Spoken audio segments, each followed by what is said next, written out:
10-year note yields have made a long, strange trip. If you go back to 2016, when 10-year note yields were right around 185, right ahead of when the president was elected, we've seen a trade all the way up to 3.25 and now back down just north of 2%.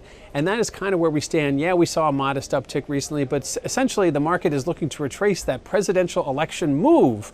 And maybe we won't get there. Maybe the market is going to be a little bit, we're going to start to see some sellers come in ahead of that with the idea that that will be the level to sell, and you'll see a lot of people ready to sell. So despite the fact that we've seen stronger growth, despite the fact that we've seen a lot of changes going on in Washington and the economy strengthening and the Fed raising rates for the last year or so, things kind of came to a halt after the March FOMC meeting when yields started to decline at a much faster rate than they had, say, between October and March. From a macro picture, you still have some downside in yield as low as 185. I don't think we'll get there, but I think 2% is certainly within the realm of possibility. And then we have to see how the Fed reacts with their up-and-coming rate cuts, likely in July and September. Those are the two key months to watch as we move forward. So stubbornly no yields, expected rate cuts, and you know what? We're almost fulfilling that November 2016 high up to 3.25, back down south of 2%. If we can get there, that'll fulfill that trade, and then things kind of go back to zero,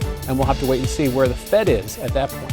For more Business First AM, check us out on social media. We're on Facebook, YouTube, and Twitter. And go to businessfirstam.com for where to see our show on TV.